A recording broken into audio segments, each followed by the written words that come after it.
नमस्कार, मैं हूं आलोक और आप देख रहे हैं सत्यहिंदी.com।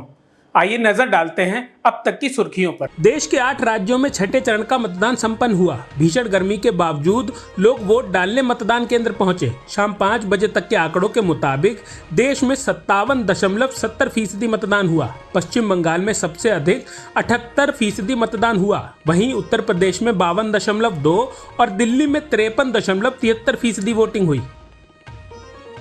राष्ट्रीय जनता दल ने भारतीय जनता पार्टी पर आदर्श चुनाव आचार संहिता के उल्लंघन करने का आरोप लगाया है। रजत ने इस मामले पर चुनाव आयोग से सख्त कार्रवाई करने की मांग की है। इस संबंध में राष्ट्रीय जनता दल के प्रवक्ता चितरंजन गगन ने मुख्य निर्वाचन आयुक्त को ज्ञापन दिया है, जिसमें उन्होंने आरोप लगाया है कि आज बिहार के जिन 8 लोकसभा क्षेत्रों में मतदान हो रहा है, वहां के संस्करणों में प्रकाशित समाचार पत्रों में भारतीय जनता पार्टी द्वारा प्रधानमंत्री नरेंद्र मोदी की तस्वीर के साथ भाजपा का विज्ञापन प्रकाशित किया गया है।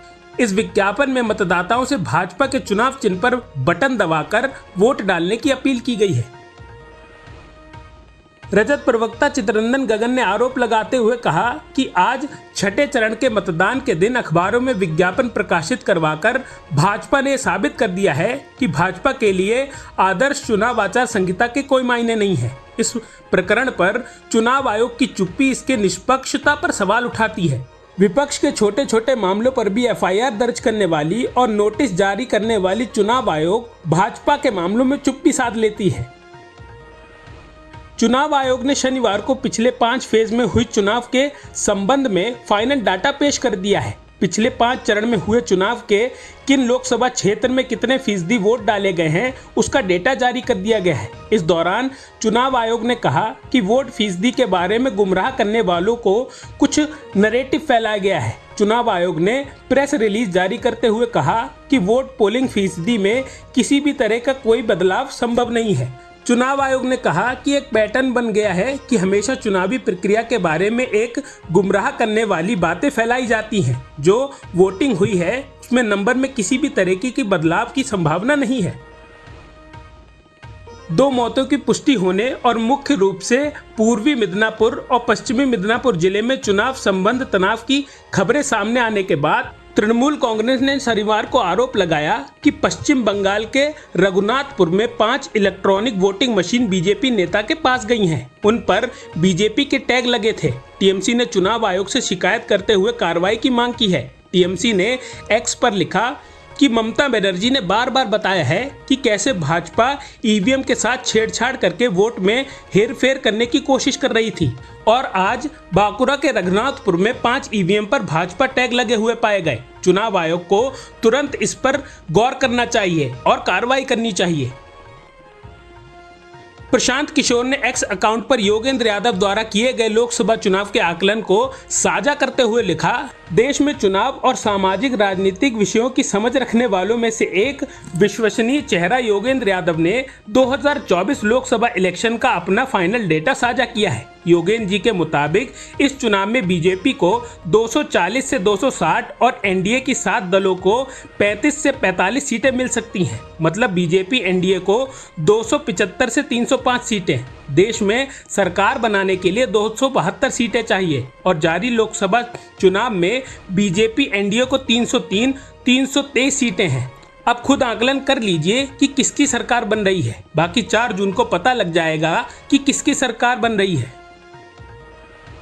प्रधानमंत्री नरेंद्र मोदी ने शनिवार को विपक्ष पर तीखा हमला करते हुए कहा कि इंडिया गठबंधन वोट के लिए अपने वोट बैंक के सामने मुजरा भले ही कर सकता है, लेकिन वह उन्हें SC/ST को दिए गए आरक्षण लाभ को छीनने नहीं देंगे। यह आरक्षण भारतीय संविधान ने ST/OBC समुदाय को दिया है। हालांकि मोदी का मुजरा वाला बयान स्तरहीन है और इंडिया गठबंधन की किसी भी पार्टी ने कभी भी ये नहीं कहा कि SC/ST और OBC को दिए गए आरक्षण को छीन लेंगे, बल्कि संविधान में बदलाव के लिए 400 पार का नारा भाजपा की ओर से आया था। उत्तर प्रदेश में छठे चरण का मतदान संपन्न हुआ। इसी बीच कांग्रेस महासचिव प्रियंका गांधी और समाजवादी पार्टी के मुखिया अखिलेश यादव की आज शनिवार को गोरखपुर में जनसभा भी हुई। प्रियंका गांधी ने गोरखपुर की धरती से पीएम नरेंद्र मोदी और बीजेपी पर प्रहार करते हुए कहा कि ये पवित्र धरती है। ये संदेश यहां से पूरे देश में भेजा है। ये केंद्र और प्रदेश की सरकार किसके लिए चल रही है? 70 करोड़ लोग बेरोजगार हैं। पीएम मोदी को बताएं कि अब समय आ गया है। मोदी की जुबान से क्या निकल रहा है? बिहार में भाषण के ऐसे शब्द इस्तेमाल किए जा रहे हैं जो किसी देश के पीएम ने नहीं किए होंगे। पीएम पद का हम सब आदर करते हैं। क्या मोदी जी की जिम्मेदारी नहीं बनती कि इस पद की गरिमा रखें? प्रियंका गांधी ने कहा कि आप देश को इतनी भी असलियत मत दिखाइए। आंखों की शर्म परिवार के लिए रखनी चाहिए। इनके प्रत्याशी जगह जगह कह रहे हैं कि संविधान बदल देंगे। आज कांग्रेस पार्टी की गारंटी है कि रोजगार और नौकरी 8,500 हर माह गरीब परिवार को मिलेगा। खेतों के मुआवजा और भुगतान मिलेगा। पढ़ाई के लिए कर्ज माफ होगा। दिहाड़ी 400 से कम कोई नहीं दे पाएगा। निषाद भाइयों के लिए बीमा और पहचान पत्र लाएंगे। सपा मुखिया अखिलेश यादव ने बीजेपी पर निशाना साधते हुए कहा कि 10 साल से जिनकी सरकार चल रही है वो झूठे वादे कर रहे हैं। 400 पार नहीं, 400 हार जाएंगे।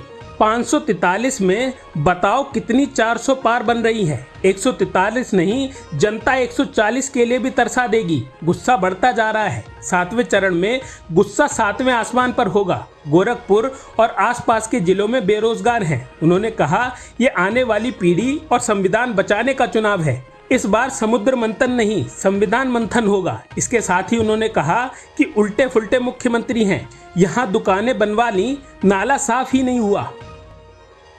पीडीपी की अध्यक्ष और अनंतनाग राजौरी लोकसभा सीट से उम्मीदवार महबूबा मुफ्ती ने शनिवार को अपनी पार्टी के कार्यकर्ताओं की हिरासत के खिलाफ दक्षिण कश्मीर के बिजबेहरा इलाके में विरोध प्रदर्शन किया।